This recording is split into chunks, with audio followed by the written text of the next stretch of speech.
Hello, everyone. Welcome back to Improve English with Podcast. I'm Mia. And I'm Chad. Today, we are talking about something very emotional and very real. Many English learners experience this.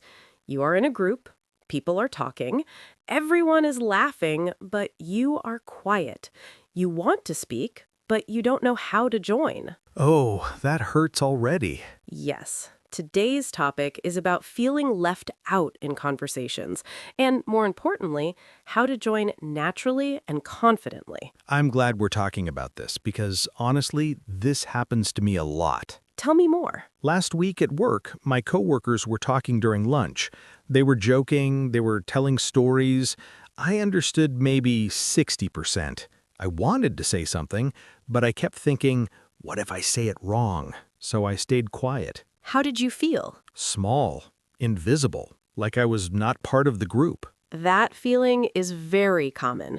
Many learners think their English is the problem, but often the real problem is not knowing how to enter the conversation. Enter the conversation. I like that phrase. Yes. Enter means to go in, to join. Conversations are like rooms. Sometimes the door is open, but you still feel nervous to walk in. Exactly. I feel like I'm standing outside the room. Today, we will open that door together. Good, because I need that. First, let's talk about why this happens. Okay. There are three main reasons. Number one, you are afraid of making mistakes. Number two, you don't know the right phrases to interrupt politely. Number three, you think your English must be perfect before you speak. That last one, yes. I always wait until my sentence sounds perfect in my head. And while you're thinking, the conversation moves on. Yes, then it's too late. So today, we will learn simple, powerful phrases that help you join naturally, not perfectly, naturally. That sounds better already. Let's imagine a real situation. You are at a dinner with friends. 3 people are talking about travel. Friend 1 says, "Last year I went to Italy." Friend 2 says, "Oh, I love Italy. The food is amazing." Friend 3 says, "I want to visit Rome." And you also visited Italy, but you are quiet. That is exactly me. So what can you say? You don't need a long story. You just need a bridge sentence. A bridge? Yes, a bridge connects you to the conversation.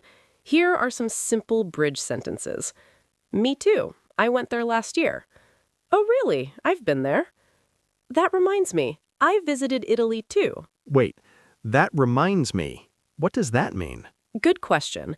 That reminds me means something you said makes me remember something. So it's like a connection phrase. Exactly. It connects your experience to theirs. Let's practice. I say, "I love Italy. The food is amazing." You respond using a bridge sentence. Okay. Oh, Italy. I've been there too. I loved the pasta. Perfect. Short. Natural. You join the conversation. That actually feels simple. Because it is simple. The problem is not grammar. The problem is confidence and tools. Tools. I like that word. Yes, conversation tools.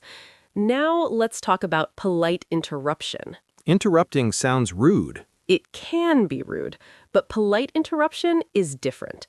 In English conversations, especially in group settings, small interruptions are normal. Really? Yes, if you wait for complete silence, you may never speak.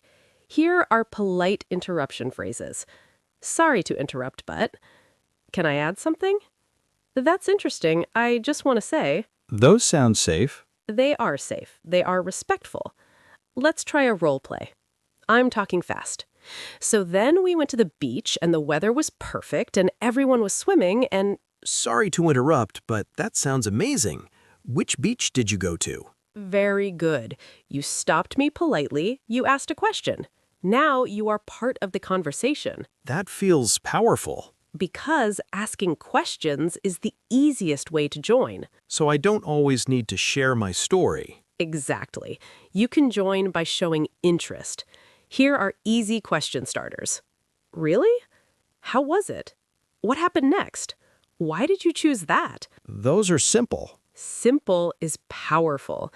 Now let's talk about the emotional side. Okay. When you feel left out, what do you tell yourself? I tell myself, my English is not good enough, or they speak too fast, or I'm not interesting. Those thoughts are heavy, but they are not facts. They are fears. That's true. Confidence grows with action, not with silence. So even a small sentence helps? Yes, one small sentence changes your role. You move from observer to participant. Observer, that means someone who just watches. Correct. Participant means someone who joins. I want to be a participant. And you can be. Let's do a speaking practice together. If you're listening, speak out loud with us. Scenario. Your friends are talking about movies. I say, I watched a great movie yesterday. Repeat after me. Oh, really? What was it about? Pause and say it. Oh, really? What was it about? Good. Next response. That sounds interesting. Repeat. That sounds interesting. Now add your opinion. I love that actor. Repeat. I love that actor. See? You are now inside the conversation. It feels less scary when I have ready sentences. That is the key. Prepare small conversation starters. You don't need big speeches. Can we talk about fast conversations? Sometimes people speak so quickly. Yes. When people speak fast, use this sentence. Sorry, could you say that again? That's polite. Or, sorry, I didn't catch that. What does catch mean here? It means understand or hear clearly. So, I didn't catch that means I didn't understand. Exactly. And here is something important. Native speakers also say this. Really? Yes, even native speakers don't understand everything. That makes me feel better. Good, because confidence grows when you realize you are normal. Now let's go deeper. Imagine you are at a family gathering. Everyone is talking about childhood memories. You did not grow up in the same country. You feel different. That sounds uncomfortable. Yes, but you can still connect. You can say, I didn't grow up here, but in my country, we also... Oh, that's good. That sentence helps you join even if your experience is different. So I don't need the same story. I just need connection. Exactly. Connection is more important than perfect grammar. Now, I want to ask you something, Chad. Okay. If you could go back to that lunch at work, what would you say? If they were talking about travel, I could say, that sounds fun. I've always wanted to visit that place. Beautiful. Natural. Easy. It doesn't feel complicated anymore. Because speaking English isn't about big vocabulary, it's about small, brave moments. Small, brave moments. I like that. And today, you are building them. Let's continue practicing with a deeper situation. Imagine your coworkers are joking. Everyone laughs. You don't understand the joke. What can you say? Maybe, sorry, I don't get it. Very good. I don't get it means I don't understand. Is that natural? Very natural. You can also say, can you explain it? That feels vulnerable. Yes, but vulnerability builds connection. I never thought about it that way. When you speak, even imperfectly, you show courage, and people respect courage. I want to believe that. You don't need to believe it fully yet. Just test it. Try one sentence next time. Just one. Just one. Now let's practice a longer role play. This time, you will join a conversation that is already active. I start. I'm so tired today. I stayed up late finishing my project. Continue naturally. Oh no, that sounds stressful. Did you finish it? Yes, but it was difficult. I understand. I had a busy week too. Perfect. You showed empathy. Empathy means understanding someone's feelings. Exactly. And empathy is powerful in conversation. You don't always need a story. Sometimes just saying, I understand, is enough to join. This feels different from grammar class. Because this is real life. And in real life, communication is about connection, courage, and simple, clear sentences. Now, take a deep breath. If you are listening right now and you often feel left out, I want you to know something. You are not bad at English. You are learning, and learning means growing. That's comforting. Good, because this is just the beginning. Let's continue with something important. Many learners think they must speak long sentences to sound confident. But confidence does not come from long sentences. It comes from clear sentences. So short is okay? Short is powerful. Imagine this situation. You are in a meeting. People are discussing ideas. You have one idea, but you are afraid it is too simple. That happens to me a lot. Instead of staying silent, you can say, I have a small idea. Or, can I share something? I have a small idea. That feels safe. Yes, when you say small, you reduce pressure. It feels less scary. That's smart. It lowers expectations. Exactly. And once you start speaking, your confidence grows. Now let's talk about timing. Sometimes you want to speak, but someone else starts talking at the same time. That is awkward. Very normal. In English, when two people start speaking at the same time, one usually says, "Oh, sorry, go ahead." Go ahead means you continue. Yes, and the other person might say, "No, you first." That sounds polite. It is polite. Let's practice. We both start talking. So I think we should... I believe we could... Oh, sorry, go ahead. No, you first. Good. That small exchange is very common in natural English. I've heard it before, but I never practiced it. Practice makes it automatic. When it becomes automatic, fear decreases. Now let's move to another real-life situation. You are at a party. People are standing in small groups. You want to join one group. That is the hardest situation for me. Why? Because I feel like I am interrupting something private. That feeling is normal, but most group conversations at social events are open. Here is how you can enter naturally. Step 1, walk closer, smile. Step 2, wait for a small pause. Step 3, say something simple like, "Hi, what are you guys talking about?" That's it? Yes, simple and friendly. What if they're talking about something I don't know? Then you ask questions. For example, "Oh, I've never tried that. What is it like?" Or, "I'm not familiar with that. Can you tell me more?" What does not familiar mean? It means you don't know it well. So instead of feeling embarrassed, I can just admit I don't know. Exactly, and that shows confidence, not weakness. Now let's talk about emotional blocks. Okay. Sometimes the real problem is not language, it is fear of judgment. Yes, I worry people will think my accent sounds strange.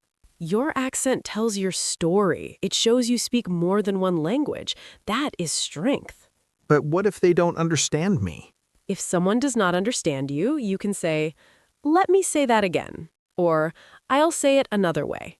That feels professional. It is. Rephrasing is a skill. Rephrase means say the same idea in a different way. Let's practice rephrasing. Say, "I'm very busy this week." I'm very busy this week. Now say it another way. I have a lot to do this week. Excellent. That is rephrasing. Now imagine someone looks confused after you speak. Instead of panicking, you calmly say, "Sorry, what I mean is..." What I mean is, I like that. It gives you control again. Now let's go into a deeper role play. This time, you are in a group discussion about hobbies. I start. "I recently started learning how to cook." Another person says, "That's great. Cooking is relaxing." Now you join. Oh, really? I've been trying to cook more at home, too. Very natural. Continue. It's difficult sometimes, but I enjoy it. Good. Add a question. What kind of food do you usually cook? Perfect. See how the conversation flows? Yes, it feels like a rhythm. Conversation has rhythm. You listen, you react, you ask, you share. Listen, react, ask, share. That is the pattern. Now let's talk about disagreeing politely. Oh, that's scary. It doesn't have to be aggressive. You can disagree softly. For example, I see your point, but I think, or that's interesting, but in my experience, In my experience means based on my life. correct. Let's practice. I say, working from home is always better. You disagree politely. I see your point, but I think working in the office can be helpful too. Excellent. Calm and respectful. This makes conversations feel less dangerous. Because you now have structure. Now let's talk about when you feel ignored. That hurts the most. Yes, imagine you say something, but nobody responds. What can you do? Usually I just stay quiet. Instead, you can gently bring attention back. For example, so, yeah, that was my experience. Or you can ask someone directly, what do you think? That brings the focus back. Yes, sometimes people are distracted, not ignoring you. That's a good reminder. Now let's do a confidence exercise. If you were listening, repeat after me. My English does not have to be perfect. My English does not have to be perfect. I deserve to be part of the conversation. I deserve to be part of the conversation. I can speak even if I make mistakes. I can speak even if I make mistakes. Good. Confidence grows with repetition. Now I want to share a deeper emotional story. Okay. When I was younger, I learned another language. I remember sitting in a classroom. Everyone was speaking quickly. I understood only pieces. I felt tired and quiet. You too? Yes, even teachers experience this when learning something new. What helped you? I made a rule. I would speak at least once in every class, even one sentence. Just one sentence. Yes, sometimes it was simple, like, I agree, or I have a question. But that one sentence changed my identity. I was no longer the silent student. That's powerful. Try this rule in your life. In every group situation, speak at least once, Even if it's small. especially if it's small. Now let's practice a more emotional scenario. Imagine your friends are talking about something cultural from their childhood. You feel different. You feel like an outsider. Yes, that happens when people talk about TV shows from their country. Instead of staying silent, you can say, I didn't grow up watching that, but what was it about? That keeps the conversation open. Yes, curiosity connects people. I noticed something, What? that most of these sentences are questions. Very good observation. Questions are doors. Doors. Yes, when you ask a question, the other person opens the door and invites you in. That makes sense. Now let's try a longer role play with emotions. You are at work. Your team is discussing a problem. You feel nervous, but you have an idea. I say, we need to improve communication with clients. There's a pause. You speak. Can I add something? Yes, of course. I think we could send weekly updates to clients. That's a good idea. And maybe we can ask for feedback regularly. Excellent. Clear, helpful, confident. When you break it into small pieces, it feels possible. That is the secret. Break fear into small actions. Now take a moment and imagine your next social situation. Maybe it's school, maybe work, maybe a family event. Picture yourself speaking one sentence. What will that sentence be? Mine will be, that's interesting. Tell me more. Beautiful choice. Keep that sentence ready in your mind, because confidence is not magic. It is preparation plus courage, and you are building both right now. Let's continue with something deeper. Sometimes the hardest part is not starting the conversation. It is staying in it. Yes, I can say one sentence, but after that, I don't know what to do. That is very common. So today, let's learn how to continue a conversation naturally. The key is something very simple. Follow-up questions. Follow-up means the next question, right? Exactly. After someone answers you, you respond again. That keeps the conversation alive. Let's practice. I say, I just started a new job. You respond, Oh, really? What are you doing? I'm working in marketing. Now continue. That sounds interesting. What do you like most about it? Perfect. You asked another question. Now I answer, I enjoy working with creative people. What can you say next? Yeah, creative teams can be very inspiring. Excellent. You added a comment, then you can ask again. Was it difficult to find that job? Very good. Do you see the pattern? Yes. Question, comment, question. Exactly. That is how conversations flow naturally. Now let's talk about something emotional again. Sometimes you join a conversation, but you feel like your personality disappears. You speak, but you don't feel like yourself. That's true. I sometimes use very simple English and I feel less interesting. I understand that feeling, but remember this. Your personality is not your vocabulary level. That's a strong sentence. Your kindness, your humor, your curiosity, those are your personality. Even simple English can show those qualities. For example, if someone shares good news, you can say, "That's amazing. I'm really happy for you." That shows emotion. Yes, emotion connects people more than complex grammar. Now let's practice expressing opinions with feeling. Instead of saying, "It's good," try, "I really enjoyed it. It made me think. It was not what I expected, but I liked it." That sounds more personal. Exactly. Personal language makes you visible. Now let's move into a longer final role play. This time it is a full social situation from beginning to end. You arrive at a small gathering. 3 people are talking about travel. You walk closer. Hi, what are you guys talking about? We're talking about Japan. I visited last year. Oh, really? I've always wanted to go. What was your favorite city? Kyoto. It was beautiful. That sounds amazing. I love places with history. Did you try the local food?